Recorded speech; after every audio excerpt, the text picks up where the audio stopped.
Yo les voy a plantear una pregunta entonces y la idea es que cada uno de ustedes vaya respondiendo. La primera pregunta es, desde su área, ¿podrían plantearnos un panorama general de cómo se evidencian cotidianamente las brechas de género en la educación científica y señalar cuáles son los factores que provocan dicho escenario? Partimos contigo, Delia. Buenas tardes. En verdad, viendo a mis compañeros panelistas, es un orgullo estar acá. En realidad, yo vengo del aula. Estoy inserta dentro de los niveles desde cuarto básico a octavo básico, y en general se observa en muchos de mis compañeros de trabajo, incluso en mí, algunas situaciones que si no nos detenemos específicamente a revisarlas, a contestarlas, a conversarlas, siguen pasando. Esas situaciones que de pronto pasan a ser cotidianas, como por ejemplo en el aula la niña iba a mencionar una idea porque la profesora le preguntó algo y es el compañero quien responde. Y vuelve a suceder en reiteradas situaciones. Ese tipo de situaciones que se van encontrando en distintas clases, ni siquiera solamente en ciencias, van haciendo en las chicas desde los niveles preescolares una suerte de sensación de yo no soy capaz, yo no puedo decirlo, y alguien contesta por mí. Ahora, en los libros de texto también está, en los libros de texto de los distintos niveles, se intenciona un trabajo con las mujeres en ciencia, donde se aparecen textos, biografías, y trabajos que están haciendo las científicas.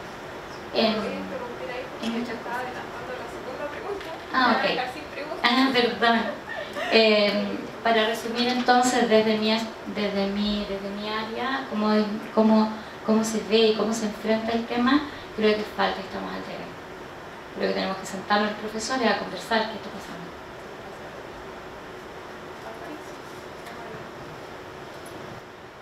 Hola a todos, muchas gracias por estar aquí.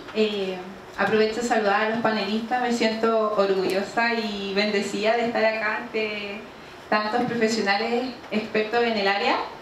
Desde mi punto de vista, donde me formé como científica y en la práctica me dedico a todo lo que es educación científica de manera independiente, desde el año 2016 me he dado cuenta y también lo he visto leyendo estos estudios que sugieren que las brechas de género que nosotros podemos ver tanto en enseñanza media, a nivel a nivel universitario y en la formación post pregrado, por decirlo así, nos podemos dar cuenta de que estas brechas de género se inician en una etapa preescolar.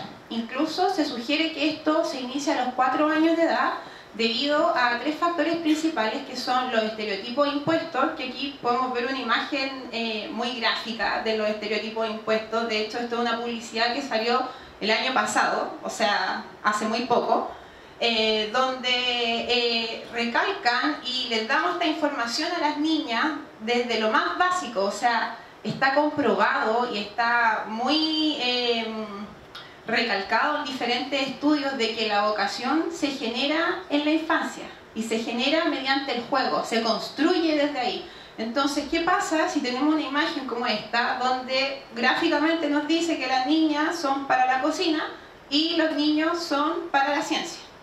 Y esto es lo que pasa, hay hay estereotipos impuestos, hay una falta de modelos positivos femeninos a seguir, y por otro lado la tendencia de los juguetes no solo sesga a las niñas de desarrollar el pensamiento lógico, el pensamiento crítico, la creatividad, el desarrollo de ideas, sino que también a los niños, juguetes como... ¿Hay una imagen anterior? O sea, si ponemos en Google juguetes para niñas, esto es lo que nos aparece. Así, tal cual. Gráfico, lo que nosotros les enseñamos. Entonces, ¿qué esperamos para después, en realidad esto es lo que estamos formando desde una etapa preescolar, esto es lo que construimos como vocación para las niñas, como sociedad. Y eso es lo que tenemos que parar un poco porque para mí el factor principal es la información que nosotros le entregamos a nuestras niñas y niños desde una etapa temprana. Entonces, pienso que no solo sesgamos a las niñas de este pensamiento lógico, de este desarrollo de ideas, desarrollo de la creatividad, ¿cierto?, a través del juego, sino que también a los niños los sesgamos de habilidades que se desarrollan a través del juego, como son la comunicación, la empatía, el cuidado personal, que efectivamente se pueden desarrollar con este tipo de juegos. Entonces, a modo de resumen, pienso que de manera cotidiana lo podemos ver desde una etapa preescolar en los niños, tanto en educación formal como no formal, y en mi área, puedo referirme a lo que es educación no formal. Pienso que estas brechas se originan desde la cultura, desde lo que nosotros enseñamos como sociedad a los niños, donde tenemos demasiados estereotipos impuestos desde la infancia a través del juego.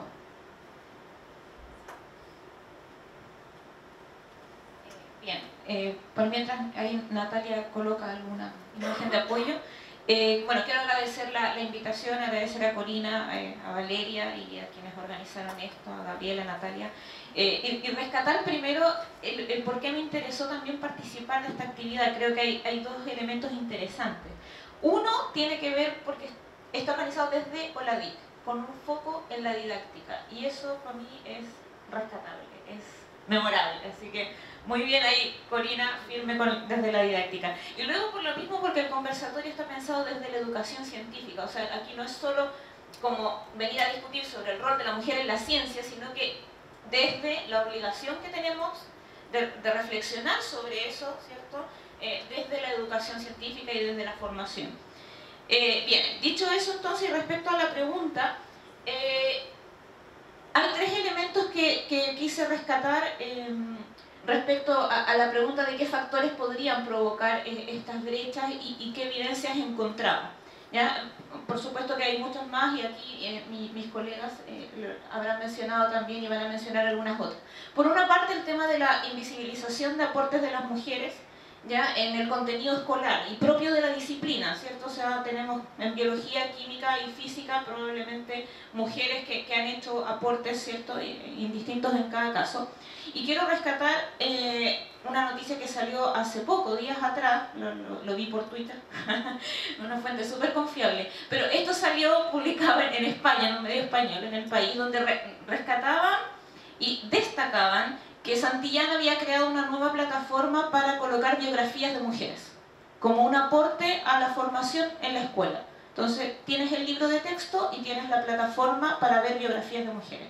Entonces, bueno, ¿y por qué no las incluyes en el libro? ¿Por qué tienes que hacer una plataforma aparte? Necesitamos que ese tipo de visibilización, ¿cierto?, aparezca integrado a los textos, ¿ya? Y eso en este momento no ocurre.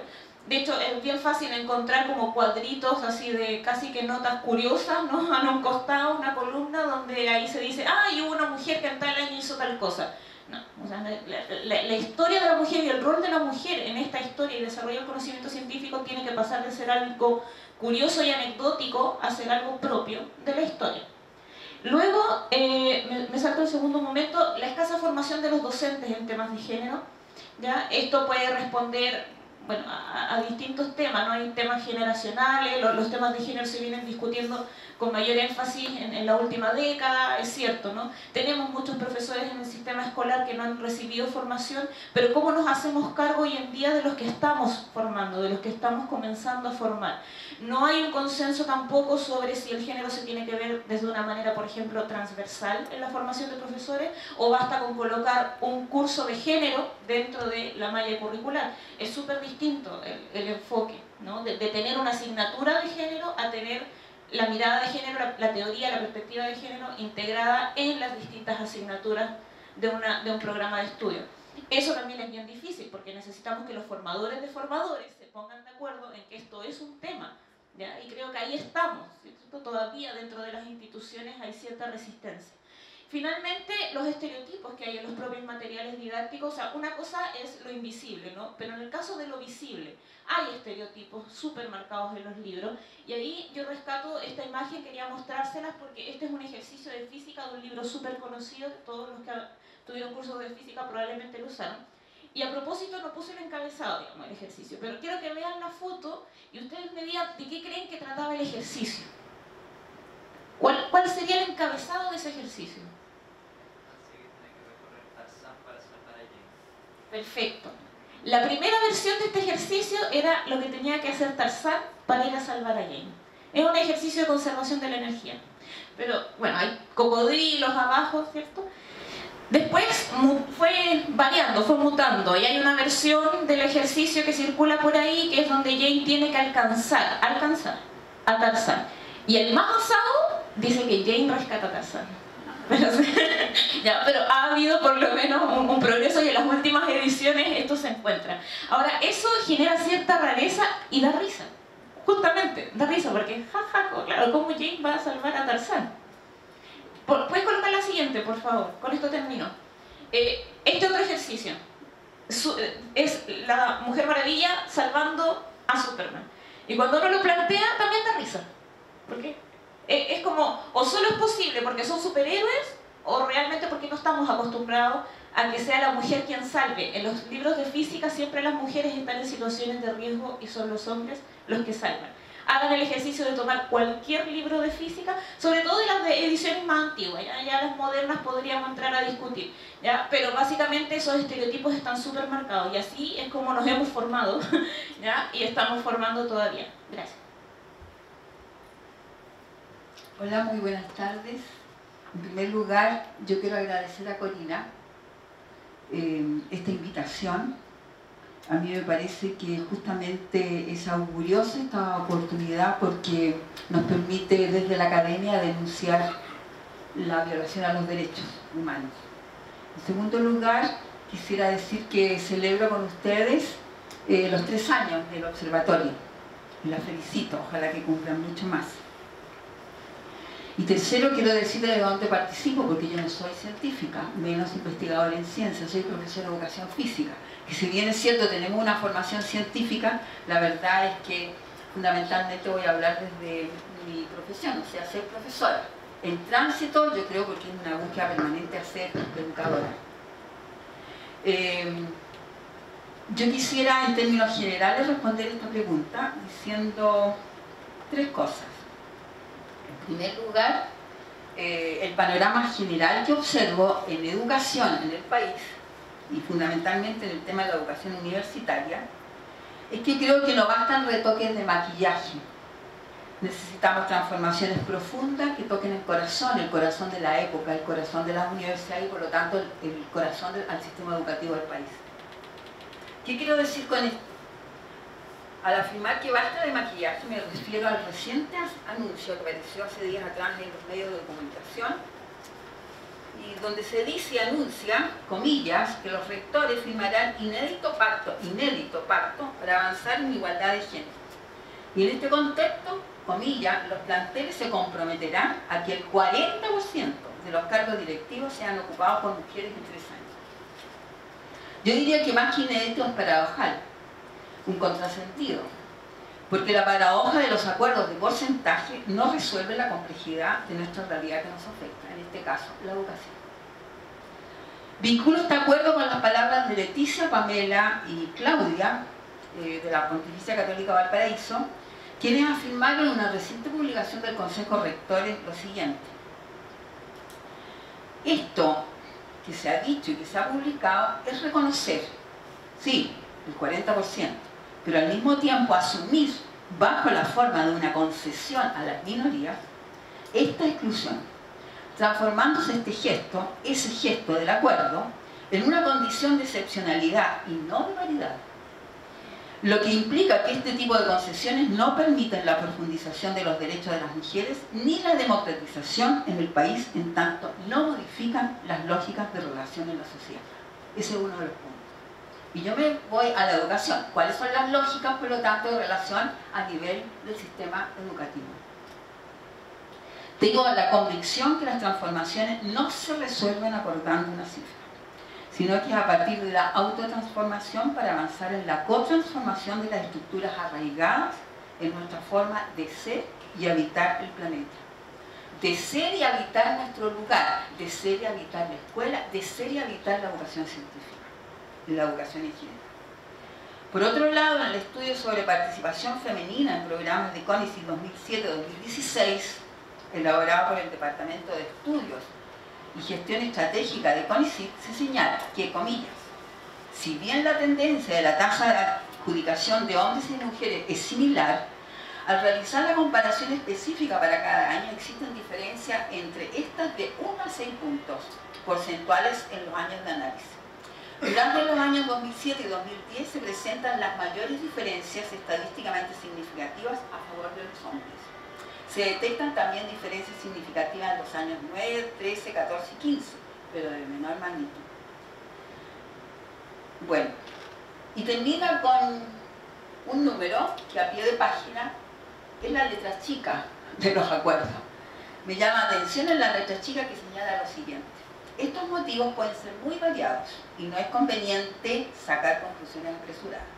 Por ejemplo, puede deberse a sesgo inconsciente de la evaluación, la dificultad de encontrar recomendaciones o insumo en el proceso de postulación de algunos candidatos, la incompatibilidad del proceso de postulación con otras actividades de investigadores, los menores recursos, etcétera, etcétera, etcétera.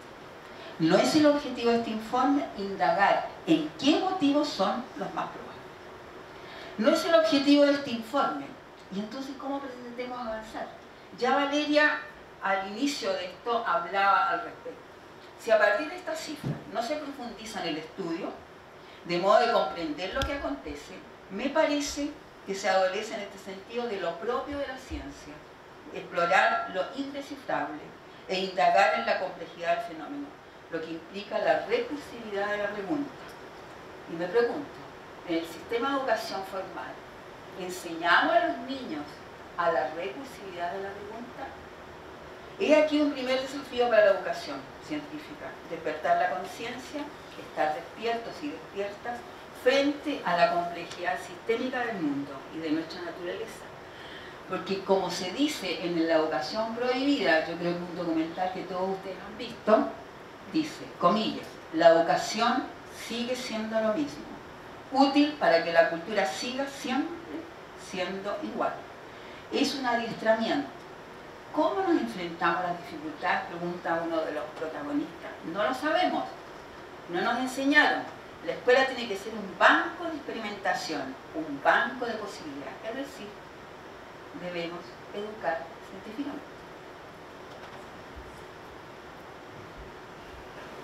Hola, muchas gracias por la invitación. Tengo algunas cosas escritas de las que quería hablar, pero ahora como de último uno dice, qué bueno porque escuché lo que dijeron, pero a veces me enredaron más las ideas en la cabeza.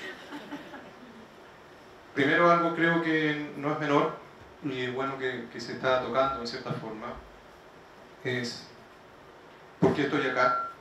Es como tal cual lo han recalcado, así como el único hombre que está acá en estos instantes.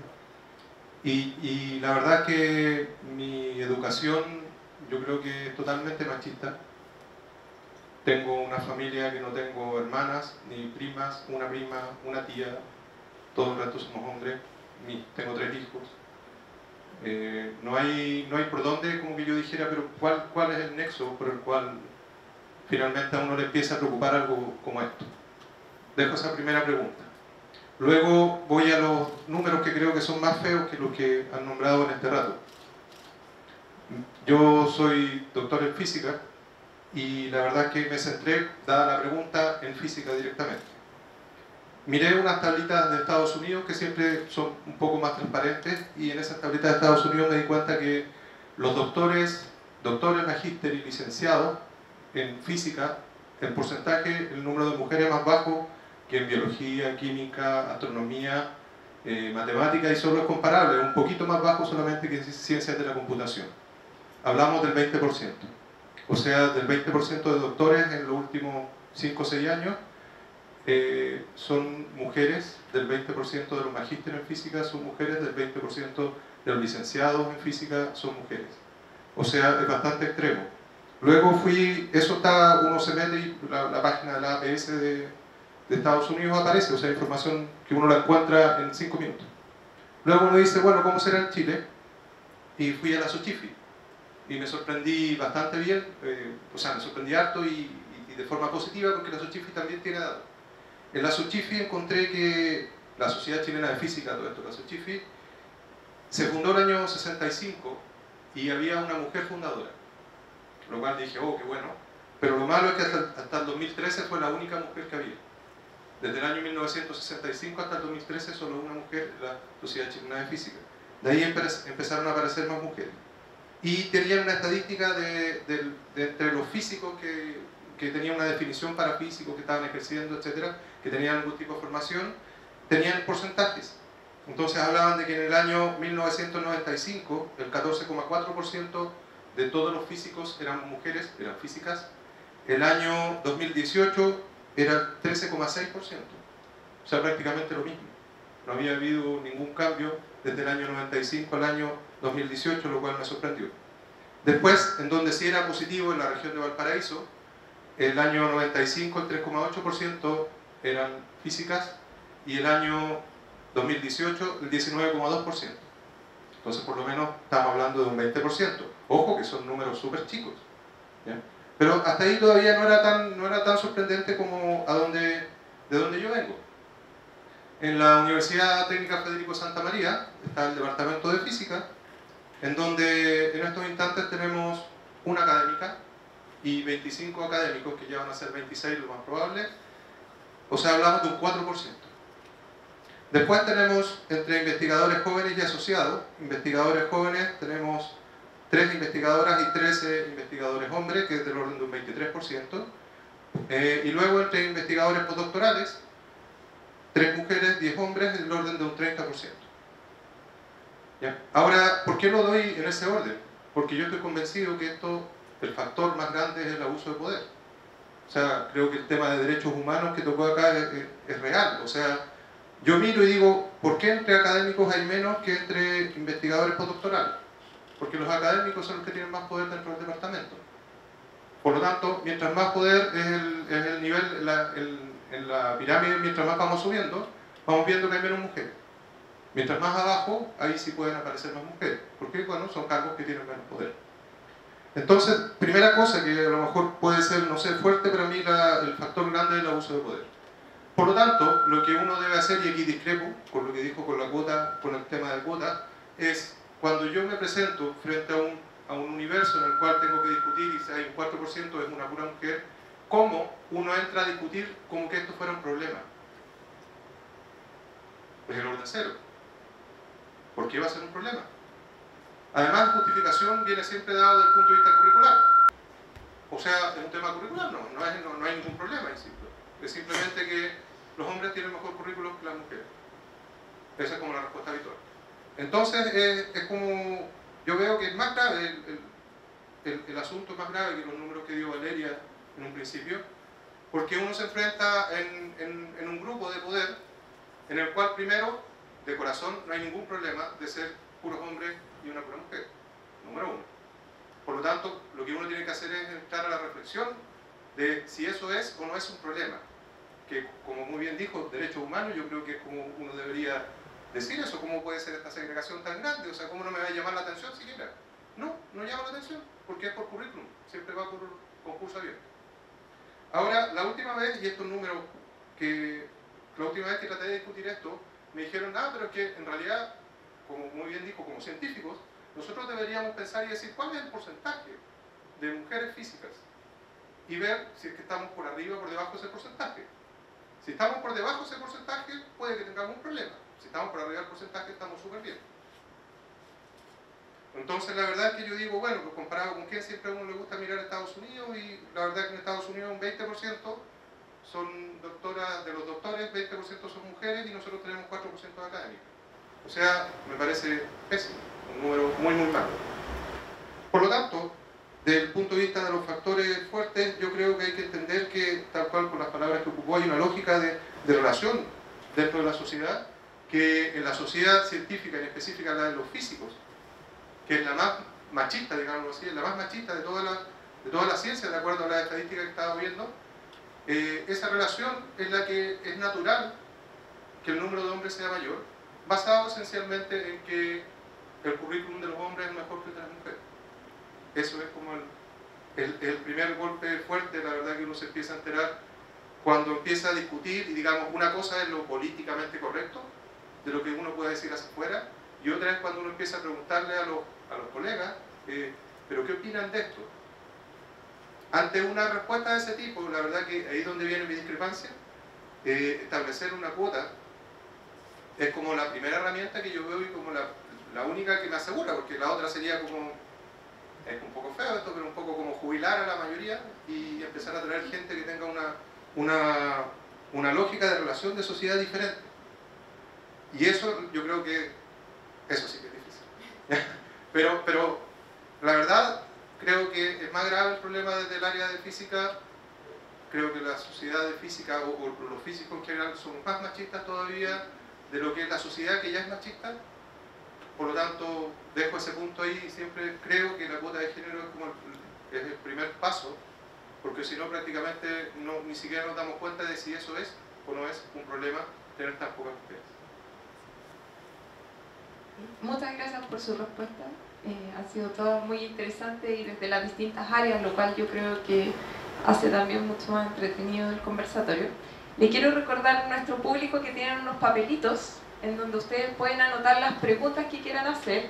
Después esos papelitos me los van a traer y yo voy a ir entonces leyendo las preguntas de ustedes. ¿Ya? Vamos a ir con la segunda pregunta. Algunos de ustedes ya nos dieron guiños de las posibles respuestas.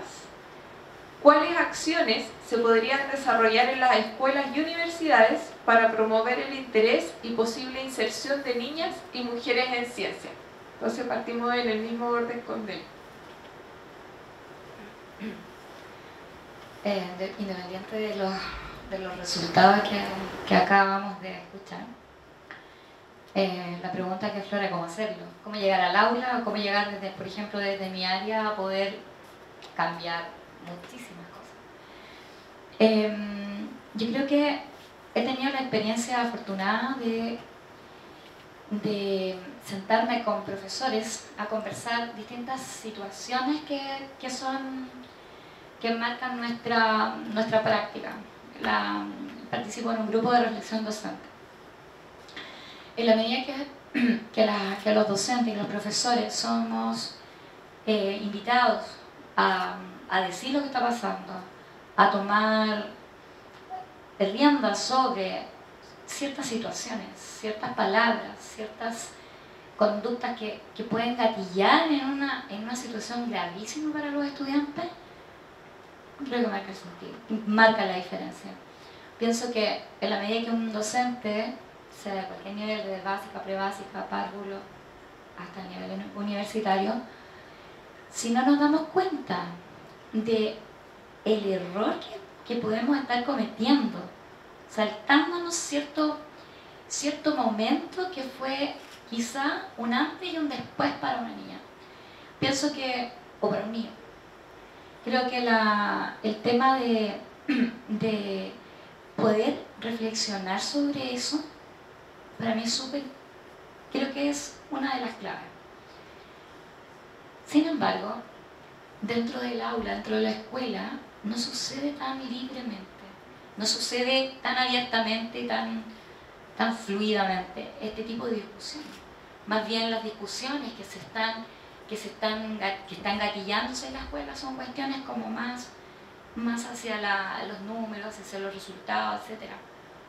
Nunca en todos los años de servicio que llevo se ha aceptado este tipo de conversación en los resultados, comparando los resultados de las niñas y de los niños. Nunca hemos conversado, por ejemplo, sobre temas de cómo nuestra clase puede impactar, cómo puede influir en decisiones hacia carreras universitarias que van en el área de la ciencia. Y si eres niña, ¿por qué no? Creo que hay que ahondar en el tema de la reflexión, y yo me la juego por eso. Es mi área y pienso que no es fácil sentarse y decir, ah, ya reflexionemos sobre este tema. Creo que las preguntas, creo que mi postura, creo que tengo que entender cómo lo estoy haciendo yo de tal forma, desde una postura muy crítica y por otro lado muy difícil también de hacer, porque no es llegar y decir, ah, siempre hice lo incorrecto o estoy haciéndolo mal. Creo que es una de las formas que abre una puerta a marcar una diferencia. Y cierro con decir que tenemos muchos estudios desde la academia de que hay un gran problema. Tenemos intentos de, en los libros de texto, de hacer, enmarcar ciertas científicas. Pero creo que hay que intencionarlo. Creo que los profesores, a partir de nuestra vivencia, de nuestra práctica, tenemos que sentarnos a decir intencionadamente cómo podemos hacer una reflexión con las niñas para gatillar un cambio que perdure en el tiempo.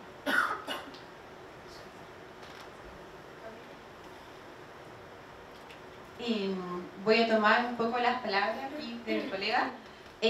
Pienso que en cuanto a lo que es la educación formal, hay todo un paradigma que viene de una vieja escuela también, que hay que transformar, ¿cierto? Y que esa transformación va a ser mucho más lenta, mucho más paulatina, porque tiene todas estas doctrinas, quizás reglas, reglamentos, etcétera, en donde uno tiene que regirse para generar ciertas acciones. Algunas se pueden, otras no. Sin embargo, pienso que no todo el peso de las acciones para llevar a cabo lo que es el proceso de educación científica tiene que recaer necesariamente en la educación formal. Creo que es un gran peso para los docentes. Creo que ahí también tiene que haber no solo un trabajo desde la casa, desde la familia, que es el núcleo principal, sino que además pienso que en estos últimos años, no solo por experiencia propia, sino que también lo que he observado, han surgido muchas iniciativas de educación no formal, tanto a partir de ONG, empresas privadas, fundaciones, iniciativas tanto públicas, privadas, gubernamentales y no gubernamentales, y pienso que una de las acciones que podemos tomar para crear nuevas soluciones o nuevas iniciativas que acerquen a las niñas a la ciencia es el poder crear lazos, puentes entre todas estas instituciones, ya sea la escuela, la universidad, organizaciones sin fines de lucro, fundaciones, corporaciones, entidades público-privadas, gubernamentales y no gubernamentales. ¿Por qué? Porque pienso que es necesario acercar la educación científica y el real trabajo que se hace en la ciencia desde lo que es el trabajo de laboratorio. Por ejemplo, yo me he encontrado mucho con que, ok, en la sala de clase en educación formal enseñamos lo que es el ADN, pero ¿un niño ha visto el ADN? Jamás. Entonces, ¿qué pasa? Que entre el mundo científico y el mundo de la educación, ¿cierto?, la docencia, hay una brecha gigante, y que yo me di cuenta en algún momento de que, claro, están los científicos que enseñan ciencia que no son docentes, y los docentes que enseñan ciencias pero que no son científicos, y aquí y acá, o sea, empecemos a comunicarnos porque es necesario para poder llegar a un consenso y poder formar acciones entre todos. Creo que es súper necesario. Y pienso que todo, desde nuestro granito de arena, desde nuestra iniciativa, desde no cargar a los docentes con todo el peso en esta educación formal de poder generar acciones, pienso que todos podemos generar este granito de arena para acercar a las niñas a la ciencia. Y en este contexto tengo dos ejemplos, uno más cercano que otro, que es lo que nosotros hacemos en la Academia de Biotecnología Agrícola. En Chile y también en ciencia a nivel general y mundial, no solo tenemos que hay una baja presencia de mujeres en el área de la ciencia, sino que particularmente en Chile, en el mundo de la agricultura, somos uno de los últimos países a nivel latinoamericano con presencia de la mujer en agricultura y en el trabajo de campo. Es por esto que nosotros formamos la Academia de Biotecnología Agrícola, donde tenemos una cuota, por decirlo así, de generar más cupos para que ingresen mujeres. Ha sido un agrado durante estos 2 últimos años que hemos ejecutado el proyecto, que nunca hemos tenido que dejar a nadie afuera, porque esta cuota de mujeres se llena por sí sola. Entonces es un agrado ver que este cambio, esta transformación a través de las generaciones y a través también de que se ha abierto la conciencia a nivel sociocultural, donde se ve el interés. O sea, yo he visto un cambio desde el 2016, no es tanto, pero bueno, es lo que puedo decir, hasta el 2019, que hay mucho más interés en las niñas por ingresar a estas iniciativas. Y en este caso, como le comentaba, no hemos tenido que sacar a nadie de la nómina porque el 70% de los cupos que son para mujeres se llenan por sí solos. Y después complementamos con los hombres. Y aquí es una instancia donde las chicas realmente se empoderan del trabajo en ciencias, no solo desde el lado formal, donde ellas tienen su formación, claro, desde lo que viene del colegio, sino que a través de esta experiencia práctica donde ellas pueden, por ejemplo, manipular el ADN con equipamiento de laboratorio, aplican todas estas herramientas para generar un proyecto que el día de mañana pueda ser un propio emprendimiento para ellas, que no se nota muy bien ahí en la diapositiva, pero es un trabajo de unas chicas que ya están en su segundo año de academia, donde ellas son de Isla de Maipo, sector rural de la región metropolitana, y ella a través de un compuesto orgánico, no diré cuál, que es secreto, generaron un bioprotector, imagínense, de una semilla, de una maleza, del lugar donde ellas vivían, pudieron generar y comprobar a través de algunos ensayos que ellas realizaron que este bioprotector sirve para proteger al tomate frente a las heladas. Entonces imagínense poder tomar unas niñas que es súper fuerte. Imagínense que nosotros que tenemos, no sé si le hablo por todos, pero que estamos en un contexto urbano, que aquí vemos brechas de género, en el contexto rural es retroceder 100 años. O sea, fuerte, 100 años. O sea, yo tengo estudiantes que viví el verano en Araucanía, la región de la Araucanía, donde no las dejaban salir a comprar el pan solas, porque si no van con el hermano no pueden salir. Y era la primera vez que las dejaban hacer una iniciativa extracurricular, porque llamamos, les pedimos permiso, porque de verdad no las dejan salir de la casa. O sea, hay niñas que si están en su periodo, los papás no la dejan salir al patio porque pueden matar la cosecha. O sea, todavía tenemos esa realidad a 1 hora de Valparaíso, a 1 hora de Santiago. Entonces, pienso que de verdad tenemos que generar estos puentes porque pienso que todas las iniciativas que hay son buenas, ya todas tienen sus fortalezas, sus debilidades, quizás su estilo. Algunas desarrollan trabajo en equipo, otra educación científica como eje transversal, otras liderazgo. Sin embargo, todas pueden aportar su granito de arena. Tenemos otro ejemplo, y ahí con esto cierro, de la Fundación Ciencia Joven, que son los campamentos Bayer Kimlu. Si bien esto no está enfocado en mujeres, como con un enfoque de género en el sentido de abrir más cupos para mujeres, esto nuevamente se da de manera... ¿cuál es la palabra que estoy buscando? Se da por sí solo. Me parece que incluso más del 50% de las campers que van a esta iniciativa, donde salen, es una iniciativa de educación no formal, salen de su contexto, salen de sus colegios y viajan. Este año se realizó en San Pedro de Atacama, sin embargo otros años se ha realizado en otro lugar, y ellos aprenden este mundo de la educación científica, aprenden sobre liderazgo, aprenden sobre trabajo en equipo. Y pienso que de verdad, no solo estas iniciativas que nombro yo, sino que todas las iniciativas aportan algo y esto es necesario. O sea, que la escuela esté cerrada, que la universidad esté cerrada, que las organizaciones estén cerradas, no sumamos todo en conjunto. Sin embargo, si somos capaces de aliarnos y generar puentes entre instituciones, aquí, si bien el eje transversal en ambos proyectos que menciono es la educación científica, hay otra cosa que cabe destacar. En ambos proyectos se generan puentes, se generan colaboraciones entre entidades público-privadas, gubernamentales y no gubernamentales, que generan esto. Estamos todos en pro de fortalecer la educación científica, de acercar a las mujeres a la ciencia, y cada uno puede formar su granito de arena. Creo que de todas las veces que he pedido ayuda, tanto en empresas o fundaciones, nunca se me ha cerrado la puerta y pienso que todos están con las ganas de colaborar. Así que desde mi punto de vista la invitación es esa, que abramos las puertas, generemos redes, hagamos puentes y trabajemos en conjunto. Natalia, si puedes ir a la penúltima, por favor, porque creo que yo alteré el orden de las preguntas. Esta, no, la anterior. Esta. Pensando en acciones concretas, y la verdad es que cuesta decantar tal vez por algunas pocas, porque hay muchas cosas que es cierto nos quisiéramos hacer.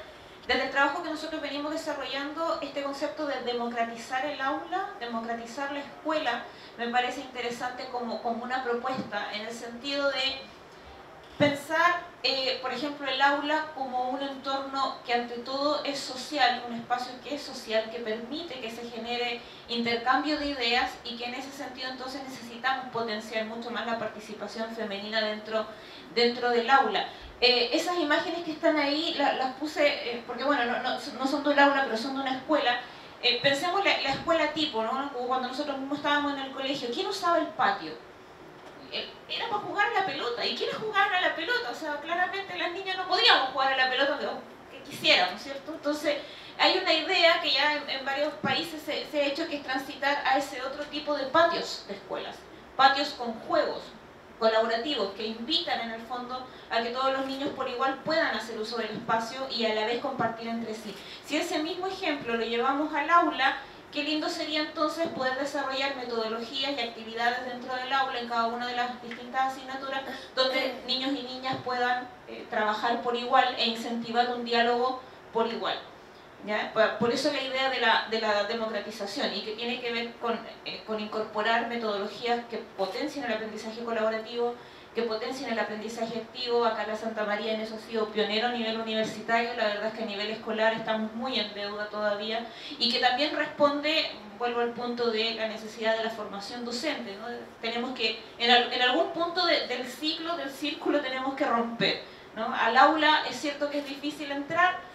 Entonces, bueno, tenemos que buscar, y tal vez la formación docente podría ser una alternativa. Luego el mismo trabajo colegiado, o sea, los docentes necesitan también apoyo en las escuelas para poder llevar a cabo implementaciones. Uno llega de repente con un montón de ideas y el docente te dice, sí, me encanta, pero ¿cuándo? ¿Cómo?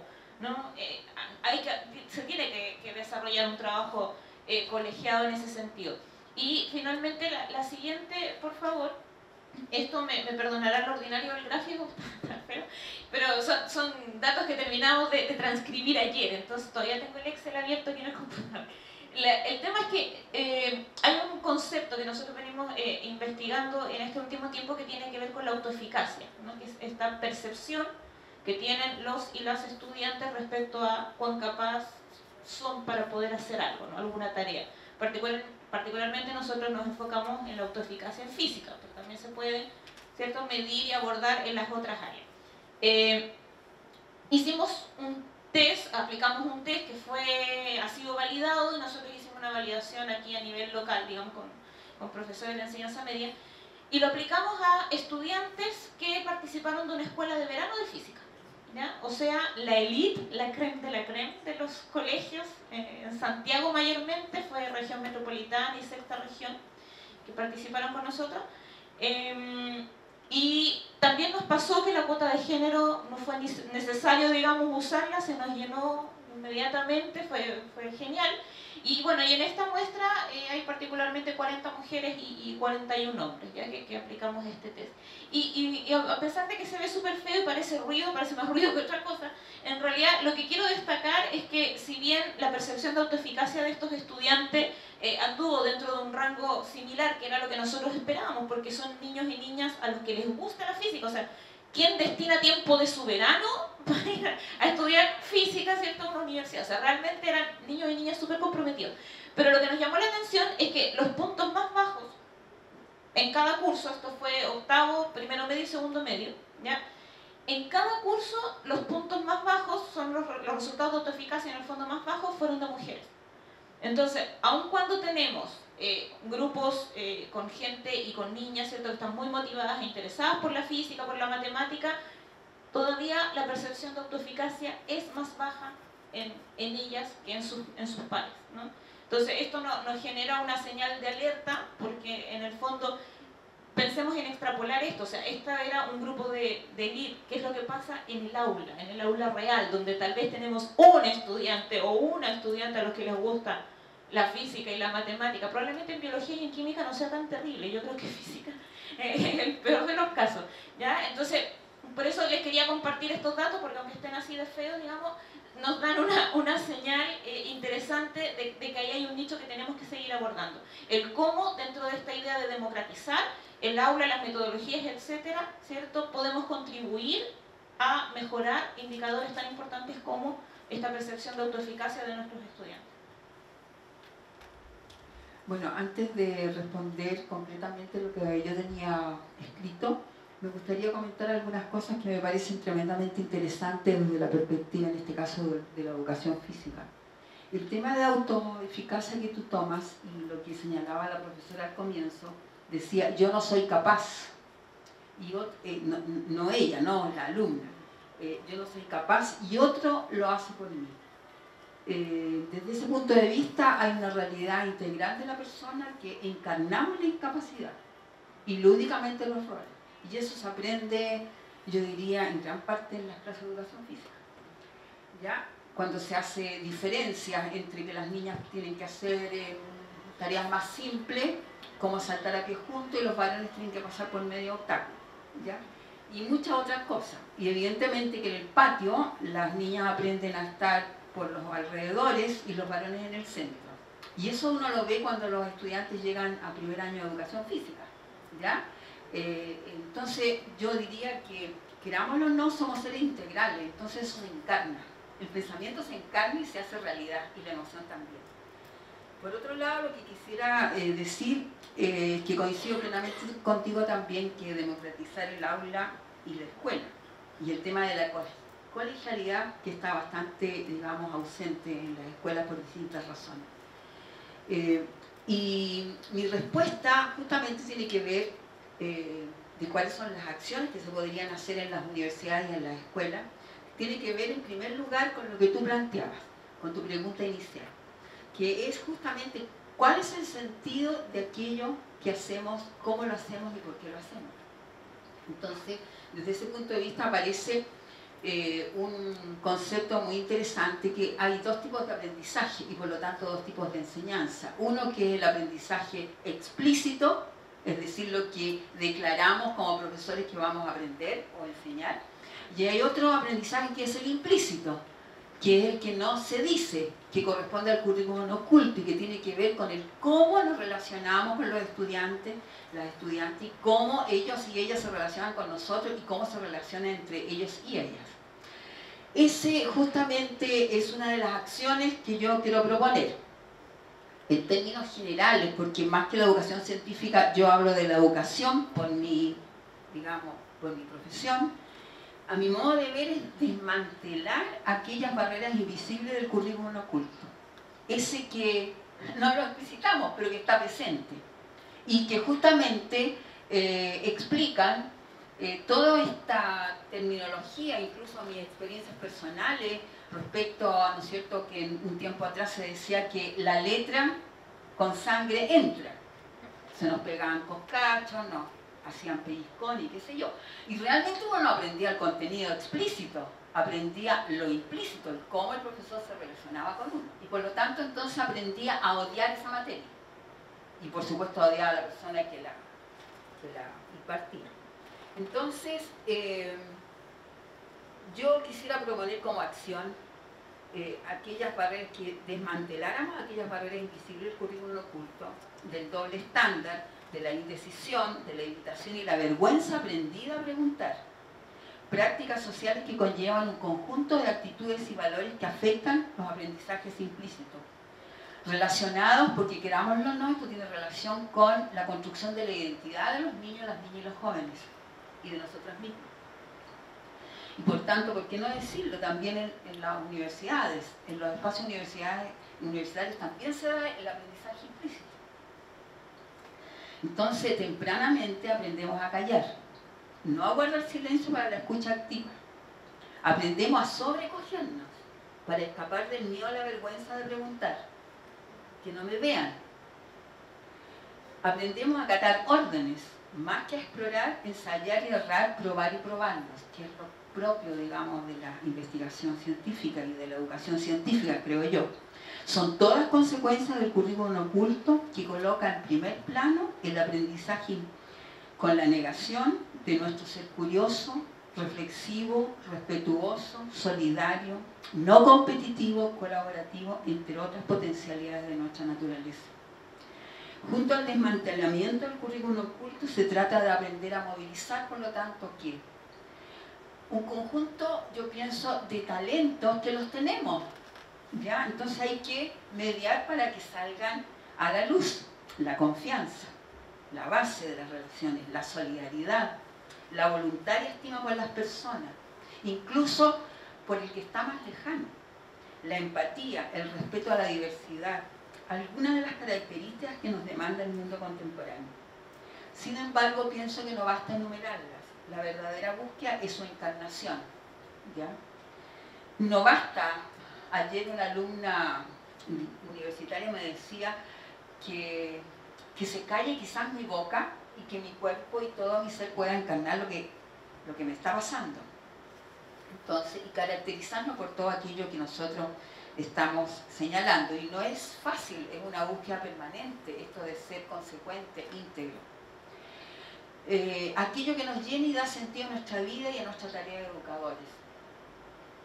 Marcela Prado, investigadora de la Universidad de Playa Ancha, que escribe justamente en el texto que yo les comentaba sobre género, universidad, una pregunta abierta, ella señala, y yo coincido plenamente con ella, que dice que lo que está en juego es un cambio cultural, un cambio de paradigma, de habitar de otra forma, digamos, la sala, el aula, nuestras prácticas, de hacer conciencia de la mala práctica, y eso se hace a través de la reflexión crítica, de la colegialidad, de compartir lo que hacemos bien y lo que hacemos mal, o lo que está más que mal, diría yo, lo que está alejado de lo que nos hemos propuesto. Situaciones de abuso de poder que se han naturalizado por largo tiempo y que hoy son denunciadas. Situaciones de poder en la sala. La evaluación generalmente es un, comillas, no me gusta usar esta palabra, pero muchas veces se usa como una herramienta de control, ¿ya? Y hoy día, con todo lo que implica, ¿no es cierto?, la coevaluación y la autoevaluación, me parece que estamos como despegando hacia otros horizontes. Entonces ella, esta investigadora, Marcela Prado, nos invita a reflexionar, a pensar, comillas, el feminismo no como el revés del machismo, sino como un proyecto de transformación social, como una deuda y una tarea de toda la sociedad. Yo reconozco en las palabras de Marcela el llamado de Humberto Maturana, que dice que la educación es transformación en la convivencia, no en la competencia, en la colaboración. Y la afirmación de Hannah Arendt, que nos señala que la educación es el lugar donde decidimos si amamos el mundo lo bastante como para tomar una responsabilidad por él y así transmitirlo a nuestros descendientes. Es decir, justamente, ¿no es cierto?, la educación es el lugar donde aprendemos a amar la ciencia, donde aprendemos a amar al otro, donde aprendemos a amar a preguntar más que a responder. Bueno, hay muchos desafíos en este sentido.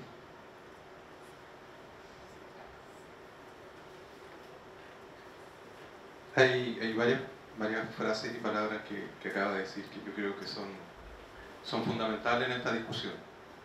Del punto de vista de esperar que desde la ciencia se arregle el problema de la inequidad, yo creo que cometemos un error. No es desde ahí donde viene, sino que tiene que venir desde la educación y desde los cambios en la sociedad y en la cultura.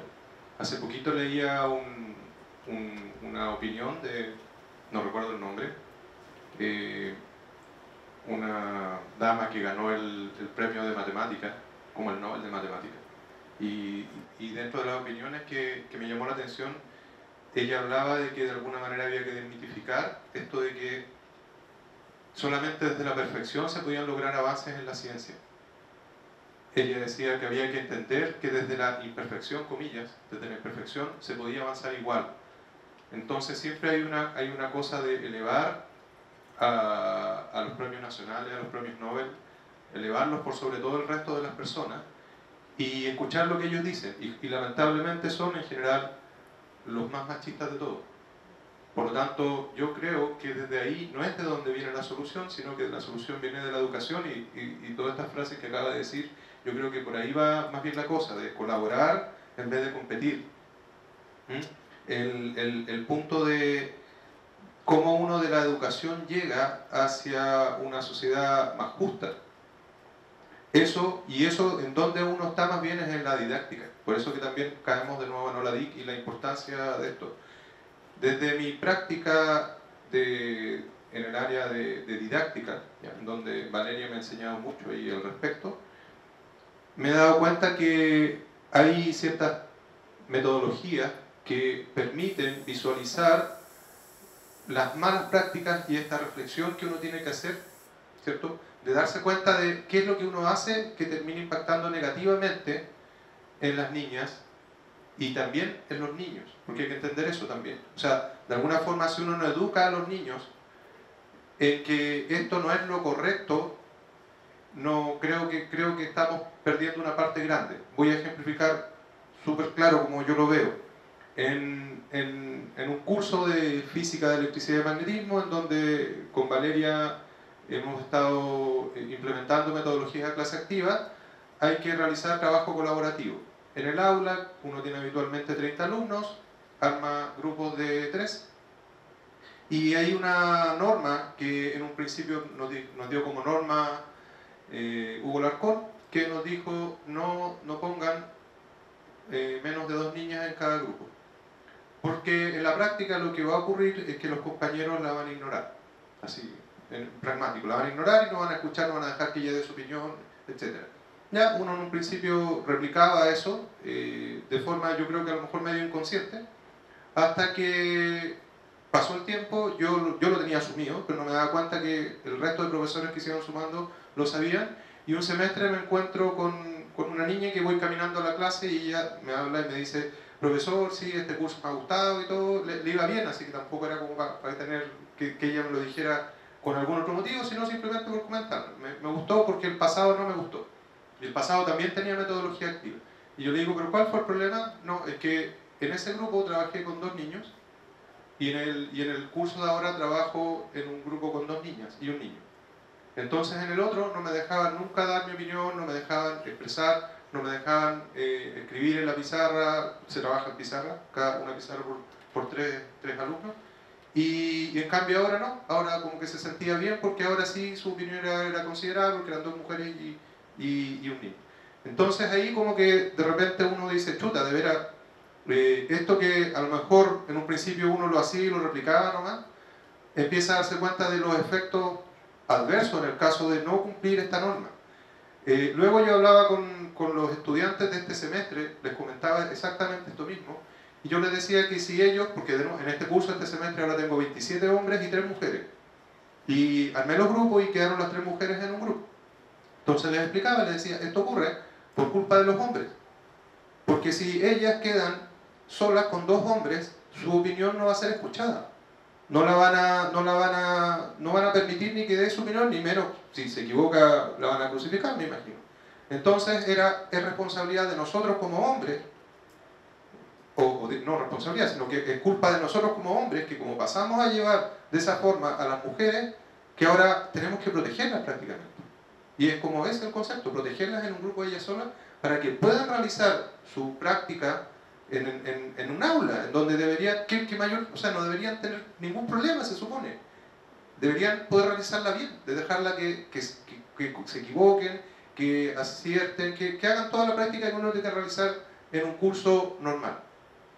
Entonces, yo también después pensaba en mi otra práctica, en donde tengo cursos en física, en donde tengo pocos alumnos, y también me pasaba que de repente en un laboratorio una alumna me alegaba porque los compañeros no le hacían caso a lo que ella decía, y cuando yo iba a dar, esto es lo que más o menos se hace y todo, y ella venía y los quedaba mirando y con cara de, era lo que les dije hace rato. Entonces eso que claro, que en ese entonces uno fue hasta medio chistoso, uno dice, claro, no le hicieron caso. Así que, lo que uno empieza a ver de que es una costumbre de los hombres en el aula hacia las mujeres. Por lo tanto, no es algo, o sea, por ahora lo que uno puede hacer dentro de estas metodologías es tratar de proteger, insisto, a las mujeres. Uno trata de educar a los hombres, pero si ellos no lo tienen no lo traen de antes. O sea, si no hay una sociedad que le está diciendo, miren, todas estas cosas que de repente pueden parecer como chistosas y como jajaja, no son nada de chistosas. Son muy graves. Si no se toma el peso de eso, yo creo que, o sea, si no hay un primer punto, como decía antes, si no es un problema eso, es como difícil después como sociedad tratar de decir, solucionemos algo que no estamos de acuerdo todavía que es un problema. Y para cerrar, ¿cierto? Estoy convencido de que desde la didáctica es donde uno puede convencer por lo menos a las distintas aulas que uno tiene, ya sea en la universidad, ya sea en el colegio, ya sea en la misma aula. Cuando me toca también, he dado cursos para profesores, en donde los profesores son alumnos. Desde ahí es donde uno tiene que convencer de que el cambio en la sociedad tiene que venir. Y me gustó mucho lo que acaba de decir de la parte explícita y la parte implícita, porque en rigor sí es cierto, si uno no logra ese cambio en la parte implícita, en la explícita puedo tener escritas muchas cosas, puedo cambiar de que no, ya no son contenidos, son competencias, son habilidades, etc. Pero si la implícita no se cambia, la verdad es que va a costar mucho más después hacer el cambio. Eso. Muchas gracias, creo que han dado buenos guiños. De hecho me puedo saltar la siguiente pregunta, que era respecto del rol que tienen los docentes, porque ustedes ya han dicho harto, o sea, hablaron de reflexión. Yo también creo que la reflexión docente es sumamente importante, tanto la individual como la colaborativa. Hablaron de comunicación. La comunicación es esencial, porque este no es un problema que esté solo en los colegios, no está solo en las universidades, no está solo en los centros científicos, no está solo en la familia, no está solo en el Estado, no está solo en las industrias, está en todas partes. Y por lo tanto es bueno comunicar, sobre todo las iniciativas que se llevan a cabo, que la gente las conozca, que aumenten. Hablaron del aula como un espacio social, y ahí también yo creo que hay mucho que hacer en términos tanto de los colegios como de las universidades. Hablaron del aprendizaje implícito y del currículum oculto. Ahí también hay una tarea para los docentes, darse cuenta y, como decíamos, reflexionar de cuál es el mensaje que ellos están mandando durante su clase y qué es lo importante y qué no, y eso a nivel académico y escolar. Y hablaron de la educación, y ahí me quedo con la educación como un tema global y también como una transparentar este tema. O sea, no solo cuidemos nuestra didáctica en la sala de clase, sino que transparentemos también a los estudiantes qué es lo que está pasando y por qué a veces hacemos las cosas que hacemos, porque tenemos que crear conciencia, si no vamos a seguir replicando esto. Así que les agradezco sus intervenciones, porque creo que han barrido con todo lo que se me ocurre que se podría hacer. Y quiero pasar ahora a las preguntas del público. Las preguntas son para todos los panelistas, así que les pido que contesten. La idea es poder atender a todas las preguntas del público, así que la idea es que la respuesta demore unos 2 o 3 minutos, no más allá de eso. Y bueno, vamos a la primera pregunta.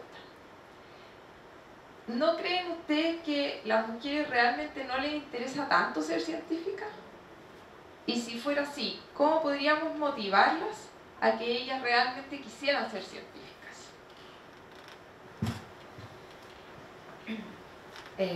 Yo creo que desde la didáctica, intencionando la clase, no solo en ese aspecto, sino que desde la historia de la ciencia, desde naturaleza, cómo es que se hace, cómo es el conocimiento científico, cómo se trabaja en ciencias, etc. Yo creo que hay que intencionarlo dentro de la gama que uno tiene como profesor.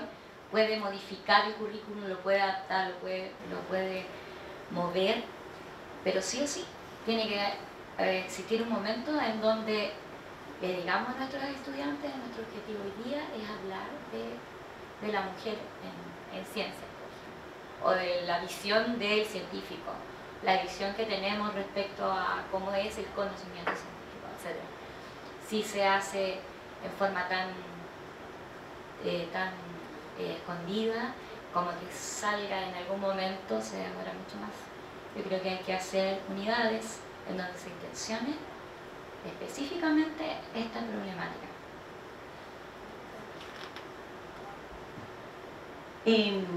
Yo estoy en desacuerdo con el no creo, porque la verdad es que sí creo que las mujeres quieren ser científicas, lo veo año tras año, pero no necesariamente ser científicas, sino ampliarlo un poco más quizás a lo que son las áreas STEM, y por otro lado, si bien no todas o no todos quieren ser científicos o científicas, es necesario que se les dé la oportunidad a todas y todos de desarrollar el pensamiento, las competencias científicas. Porque quizá el día de mañana, no todos, no sé, los estudiantes de la academia o de los campamentos o de las academias de ciencia van a ser científicos el día de mañana, o científicas. Sin embargo, es necesario que desarrollemos estas competencias porque es necesario para la vida, para que todos los individuos, los seres humanos y la sociedad pueda tomar conciencia y evaluar y decidir frente a problemáticas que nos tenemos que poner de acuerdo como sociedad para avanzar a un futuro mejor. Entonces, me pasa que en la práctica no veo eso. Al contrario, generalmente lo que más escucho de mis estudiantes es que el profesor me dijo que las mujeres éramos malas en matemáticas, o lo mismo que hablábamos anteriormente, no hay modelos positivos femeninos a seguir, ¿cierto? A lo largo de la historia tenemos varios ejemplos de cómo se ha coartado un poco la participación de las mujeres en grandes acontecimientos científicos. Entonces, por un lado me pasa que no creo eso, y por otro lado pienso que más que si sean científicas o no, debemos entregarles las oportunidades de desarrollar esto tanto a niñas como a niños. Yo debo confesar que también me he planteado la pregunta en algún momento, pero creo que más allá de si a las niñas no les interesa la ciencia o ser científica en general, me lo he planteado distinguiendo un poco las disciplinas. Cuando uno ve cuántas niñas hay en ciencias básicas, por ejemplo, o comparación niñas y niños, uno ve que en número están equiparados. ¿Ya? O sea, uno siempre habla de las brechas niñas, pero si uno ve solo ciencias básicas, la mayor brecha en el fondo se ve en áreas de tecnología, en las ingenierías. Ciencias básicas están bien equiparados, pero si uno ve el desglose, donde hay más mujeres en biología y en química, ¿ya? Y donde hay más hombres es en física. Ahí es donde uno encuentra las diferencias. Entonces, preguntarle a una niña por qué no le gustaría ser física, si específicamente, y que su respuesta sea porque no me gusta la matemática, que es la respuesta clásica, eso es un tirón de oreja, pero no para la pobre niña, o sea, para el profesor, y para el profe de matemática también, porque escucha, si te gustara la matemática, a lo mejor también te gustaría la física. Entonces, si ustedes me preguntan a mí por qué yo no escogí, no sé, estudiar medicina, no me gusta ver sangre, no lo soporto. ¿Por qué no escogí leyes? Porque tengo pésima memoria, entonces no me podría acordar de los códigos, ¿no? Y todas estas cosas, y los números de las leyes, no, sería terrible. Yo tengo motivos para decir por qué sí me gusta lo que escogí. Entonces, creo que eso es lo que hace falta, que las niñas sepan realmente de qué se trata la ciencia, que ellas tienen estas habilidades y qué es lo que se requiere para ser científico, y que no es algo propio de los niños, sino que también de las niñas. Y quiero hacer ahí hincapié también en el caso inverso, o sea, cuando un niño quiere estudiar enfermería, también hay estereotipos que le prohíben a los niños estudiar enfermería, o estudiar, no sé, párvulo, obstetricia, ¿no? Y hay un montón de estereotipos que también marcan las decisiones vocacionales de los niños. Es un trabajo que tenemos que hacer también en ambos sentidos, ¿no? Hay que educar desde la equidad para poder conseguir equidad, ¿ya? Entonces creo que realmente si a la niña le gusta o no le gusta la ciencia, habría que entender primero qué es lo que ella entiende de ciencia, cuál es la visión de ciencia que tiene, y esa visión se la ha construido mayormente por el aula, por los espacios formales y por la educación que que ha recibido. Entonces ahí hay una responsabilidad, insisto, en la formación del profesorado, ¿cierto? Y en el cómo apoyamos a los profesores hoy en día en el aula. Yo diría la respuesta desde dos perspectivas. Desde el punto de vista existencial, me parece que no existe una a priori de ser científica o no científica. Más bien yo creo que todos y todas vamos definiendo desde temprana edad, por supuesto que a mayor edad, mayor conciencia, nuestro proyecto de vida, que tiene que ver con otra pregunta: ¿soy feliz? Y eso nos cruza toda nuestra vida. Por lo tanto, si llego a definir que quiero ser científica y soy feliz, bienvenido sea ese encuentro. Y si me incomoda, me hace sentir y repensar, ¿esto es lo que quiero? Entonces habría que volver a replantearse ese proyecto. Y desde el punto de vista de ser científico, me parece que yo creo que ojalá que todos fueran científicos, en el sentido de que ser científico significa preguntarse, significa ser curioso, explorar, cometer errores, volver a preguntarse, la recurrencia. A mí me parece que eso es magnífico. Ojalá que todos fuéramos científicos y tuviéramos ese espíritu de indagación permanente. Así que bienvenidos a ese encuentro. Yo también creo que hay dos respuestas. Bueno, uno está relacionado con el tema de la oportunidad de qué quiero ser y que es la equidad. O sea, si alguien no quiere estudiar ciencia, sea hombre o mujer, la idea es que no sea porque hay un no entre medio. Un poco decían no porque me metieron en la cabeza que matemática me daba miedo, entonces también me da miedo física, etc. Eso ahí sería malo, yo creo, pero la verdad es que hay un tema de vocación donde ojalá haya una equidad para poder elegir. Ahora, tal cual lo que decía recién, el tema de las habilidades y todo lo que es STEM debería ser un poco más transversal a todas las personas. Lo que no es necesariamente ser científico, sino que es tener esta capacidad de indagar, de ser un poco más, rendirse a la evidencia, digamos, un poco de lo que uno está observando. Eso es por una parte. Y por otro lado, yo sí creo que se necesita más mujeres en el área de física en específico, donde tenemos menos. ¿Y por qué lo creo? Porque en rigor es como que históricamente, en estos últimos, no sé, 150 años, no se ha considerado. Si me preguntan a mí, es como que el 50% de la población no le hemos permitido que aporten con sus ideas. Y la verdad que la ciencia, algo muy importante es las ideas nuevas que aparecen. Hoy en día nos damos cuenta de lo relevante que es ser interdisciplinario para poder generar ideas nuevas.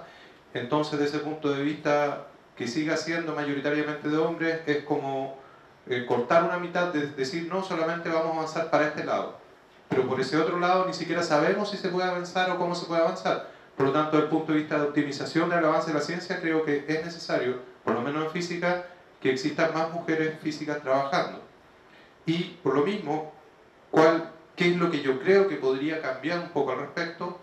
Es que creo que las mujeres son más colaborativas que los hombres. Y hoy en día eso es necesario. Y a los hombres como que siempre esto de la competencia es hasta como un estereotipo así de ser machito y toda esta cuestión que hemos escuchado por tantos años. Y ese estereotipo creo que en el caso de la mujer no está. Entonces ya creo que hay una oportunidad de que ellas nos enseñen, así lo digo y lo creo, a pensar de una manera diferente y que podamos avanzar en cosas que quizás en estos 150 años ni siquiera nos hemos imaginado. Vamos a la siguiente pregunta del público. Es larga, así que espero que me sigan. Dado que la ciencia y la academia tienen su base en pilares patriarcales, donde las mujeres fueron censuradas en el pasado y hoy en día incluidas al ser consideradas con aptitudes masculinas más que con su identidad y contexto de mujer, ¿es necesario replantear el método científico por uno que considere al sujeto en el contexto que hace ciencia? Y ahora voy a cambiar el orden, voy a partir por Ricardo.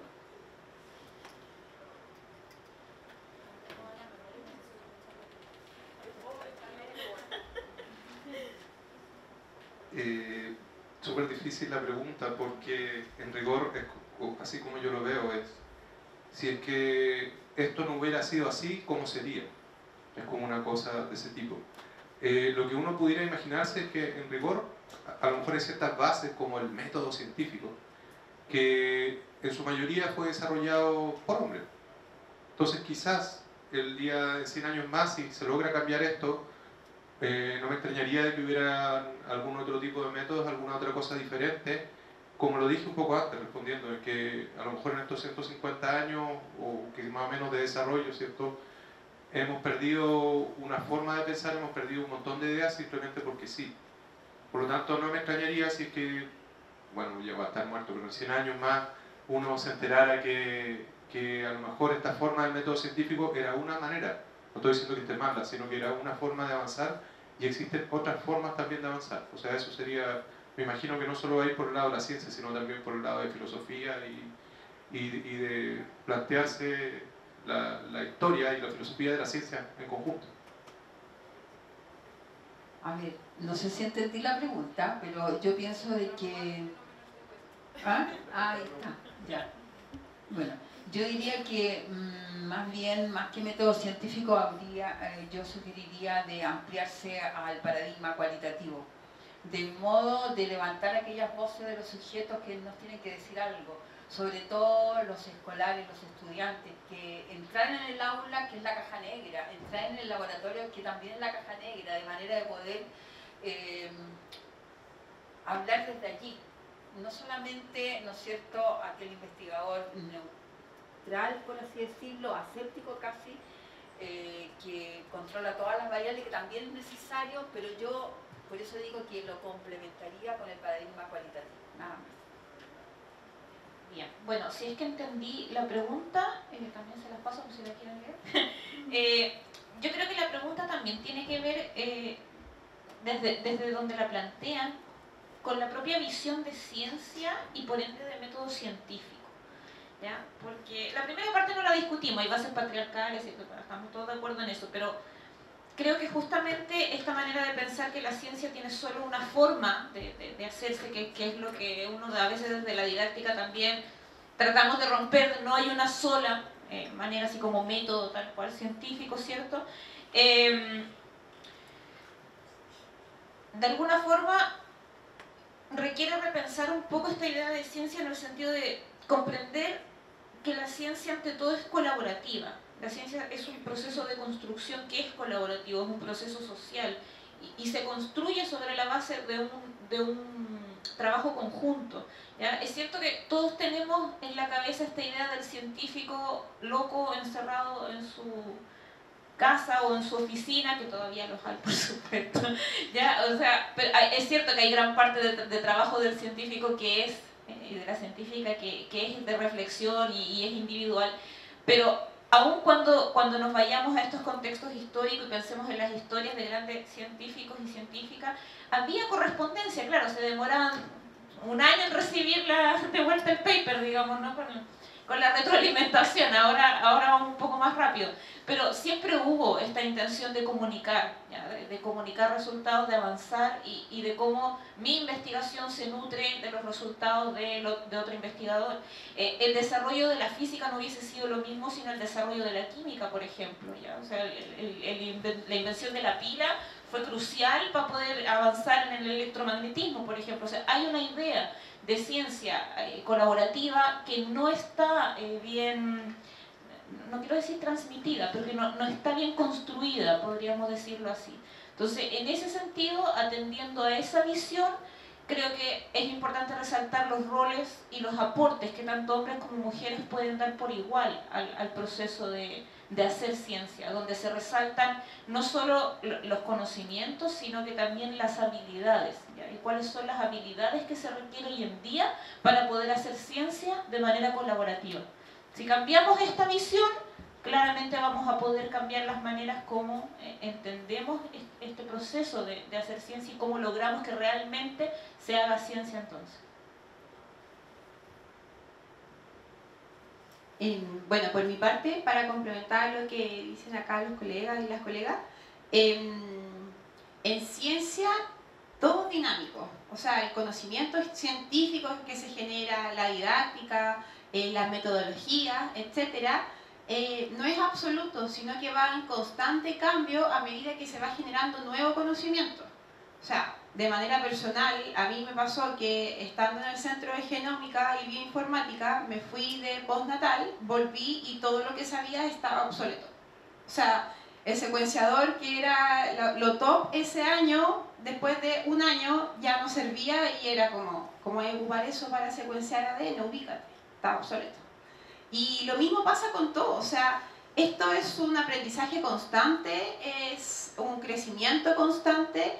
Pienso que si está la inquietud, porque tenemos, y no discutimos que obviamente esto se generó a través de una influencia del patriarcado y todo lo que es este tema del método científico, si hoy en día nace la inquietud de incorporar al sujeto, incorporar a la mujer desde su rol, ¿por qué no hacerlo?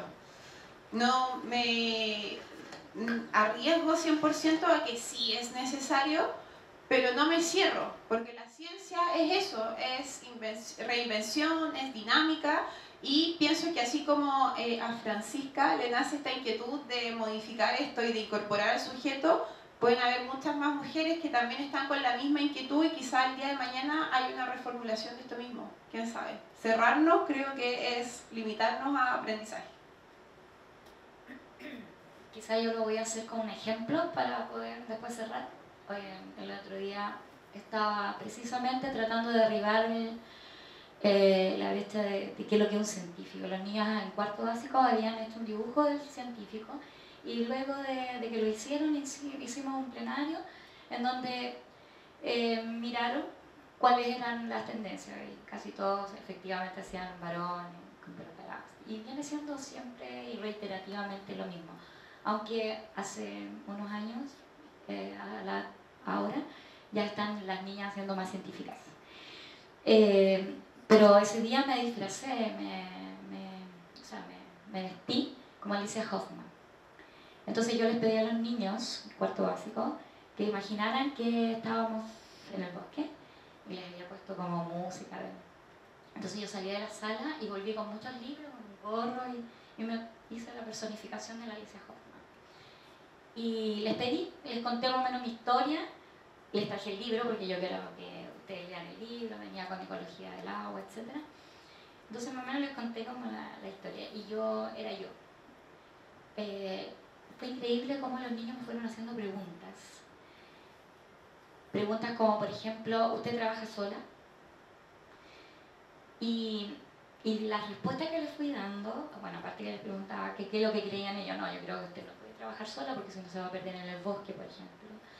O a lo mejor le pica una araña y nadie se va a enterar, no sé. También de decir, ¿usted siempre le gustó lo que está haciendo? Me hicieron una serie de preguntas que ahí cuando yo terminé la clase no querían terminarla, no querían que se fuera Alicia y que llegara la profesora de ella. Pero un poquito que tengo una pregunta más y así fue como se rellenó un espacio de una conversación tan rica y tan fluida con los estudiantes. Cuando volví a salir y volví a entrar con mi capa y todo, le dije que les había parecido la actividad y si habían conocido realmente a Alicia y si le interesaba lo que habíamos hecho, y me decían que sí. Entonces yo después les pregunté quién quería ser como la Alicia Hoffman y todos me levantaban la mano y querían ser científicos. Bueno, retomando un poco, ahí aproveché ese momento como para decir que la ciencia no es lineal, va cambiando.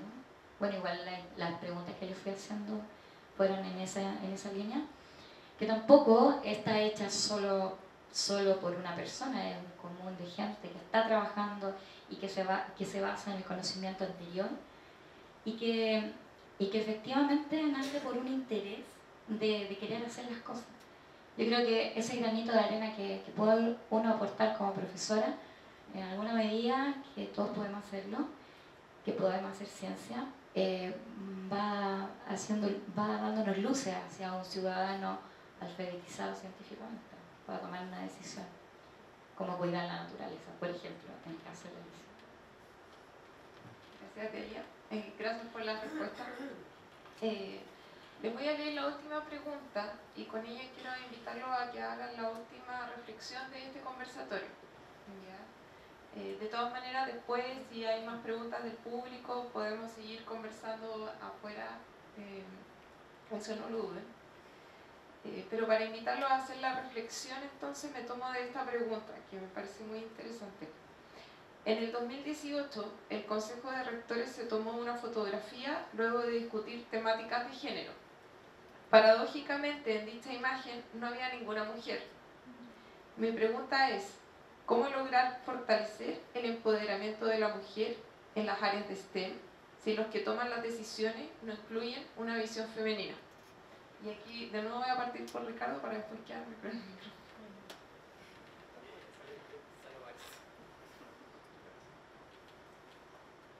Creo que he sido pragmático en esa respuesta de economía y cuotas de género, que es lo primero que uno tiene que hacer, porque no hay... Es que llega a ser hasta chistoso. Es como, entre hombres decidimos lo que es mejor para las mujeres. Y si no me obligan a incluir mujeres dentro del grupo que tomamos la decisión, no importa. Es como, eso es lo que veo, ese es el mensaje de cuando uno ve una foto como esa. Obviamente uno valora porque dice, por lo menos están hablando cosas que antes no se hablaban. Pero en rigor, ¿cómo van a saber exactamente ellos cuál es la problemática real si no les ha tocado vivirla? Está bien, uno puede decir, bueno, supongo yo que se preocuparon antes de llevar algo preparado y todo, etc. Pero yo no creo que es lo mismo. O sea, debe haber de alguna manera una cuota obligatoria en un principio para que esto después, mediado por la educación, la sociedad y la cultura, sea algo más natural y que nos parezca que uno mire hacia atrás y diga, uy, qué increíble como lo hacían antes. No tiene sentido. Pero sí, en efecto, una foto así es como un poco chistosa. Bueno, también sorprende, ¿no? Y ojalá que nunca nos dejemos de asombrar y sorprender, porque es la clave para denunciar y no tener miedo, digamos, frente a la denuncia. Es una realidad y quienes están en la cabeza de la universidad son varones. De hecho, me parece que la secretaria del CRUNCH declaraba que se está en deuda y que la única, creo que en este momento hay 2 mujeres en el Consejo de Rectores y bueno. Yo insisto, y en eso te encuentro razón, pero insisto en que no bastan los acuerdos de los 40%. Sí es el primer paso, pero no basta. Los cambios de paradigma yo creo que son por convicción, no es por ley.